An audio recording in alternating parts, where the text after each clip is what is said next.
Our second inductee in the athletes category and final member of the class of 2022 is Joe Maurer of Cretin-Derham Hall High School in St. Paul. Joe is a three-sport standout and is the third inductee in the history of the league's Hall of Fame to be a Division I recruit in three sports. Can you name the other two? They are Dave Winfield of St. Paul and Barry Wohler of Bird Island. In his senior year, Maurer was the National Player of the Year in both football and baseball. In fact, during that school year, he was such big news that the St. Paul Pioneer Press assigned a full-time reporter just to cover him. That's only happened with one other high school senior in the country. That was LeBron James in Akron, Ohio. I wasn't aware of that. Obviously, playing the three different sports and the success that our teams had while I was there, we had a lot of coverage. And then obviously the teams, the baseball teams, and the colleges that would come to kind of scout our games. But I didn't realize that. In my senior year, it was kind of a blur, to be honest. But I think that was the thing. I had a great support system at home, teachers, coaches at the school. I was very fortunate to have that. And one thing that keeps sticking in my mind, my mom would always say, "Are you having fun?" and try to slow things down. And she would always remind me to enjoy the time that you were in, because things also accelerate as you get a little older and higher in your athletic career. In Maurer's senior year of football, he threw for more than 3,000 yards and 41 touchdowns. He completed 2 years as a football starter with more than 5,500 passing yards and 73 touchdowns. He gave a verbal commitment to play at Florida State in football. In baseball, he hit .605 his senior year and tied a national record by hitting a home run in 7 consecutive games. In 222 high school at-bats, he struck out just once. Well, obviously it's a great choice to have Joe inducted into the Minnesota State High School League Hall of Fame. He was a three-sport athlete here at Cretin-Derham Hall. We all know his history with the Twins and everything he's accomplished. And he was such a great student athlete here. He was a great classmate, and walking the halls, it was hard to pick him out. And that was the way Joe was. He didn't want the attention. He didn't really seek it, but he was special. He was a high school league player of the year in 2 sports, in football and baseball, and he could have been a Division I hockey or a hockey player also, but he could have been a Division I basketball player also. So quite an accomplished athlete and even better person. When he was here, he had so much attention put upon him. The Twins had scouts here for 2 years, all 3 sports, every game. They came to practices, and he never flinched. As part of the National Hockey League's festivities on New Year's Day, Maurer strapped on a pair of hockey skates and easily blended in with skilled players.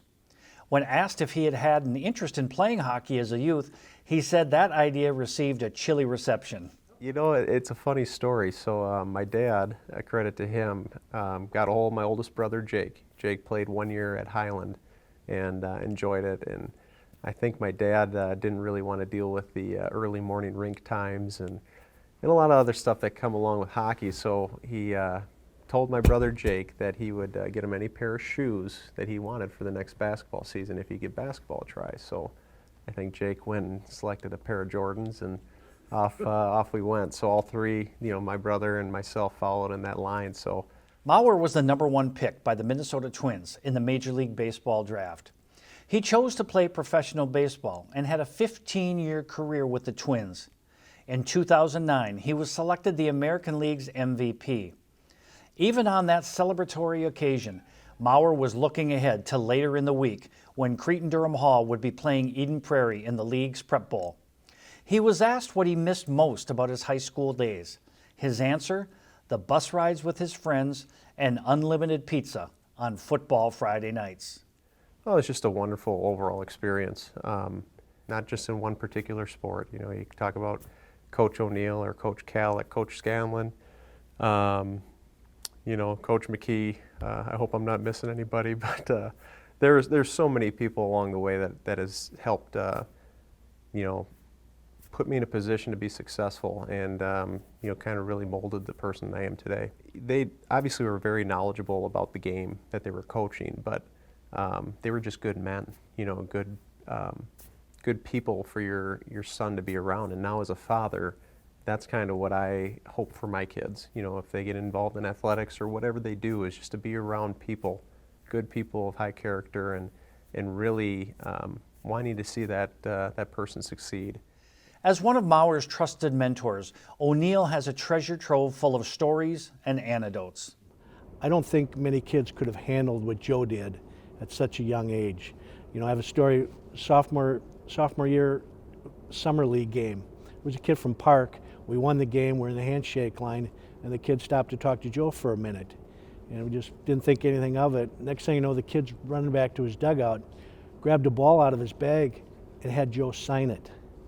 And he did it in such a Joe way that not everybody saw it. I know I saw it, and wonder if Joe remembers that. Joe has such a strong base, and that comes from his family. Jake and Teresa did a wonderful job with not only him, but the other boys, Jake and Billy. So I think your family is a big part of that, being able to handle all that goes with being a professional athlete, not only a professional athlete, but a star athlete, and in your hometown. So I think the big thing is family structure, and he had this strong will to do things his way, and he never wavered from it. I have a distinct memory. We were going over to Edina one day to play a non-conference game, and it was kind of raining on the bus on the way out there. We got there, and there was 3 bleachers full of Edina students ready to get on Joe. Just the minute we walked off the bus. But not only were they there was 3 general managers who had the first 3 picks in the draft. And we went out for warm-ups, and balls were wet, and Joe airmailed one, thrown to second base. And they finally had to cover the field with tarps because it was wet, and they were on him pretty good.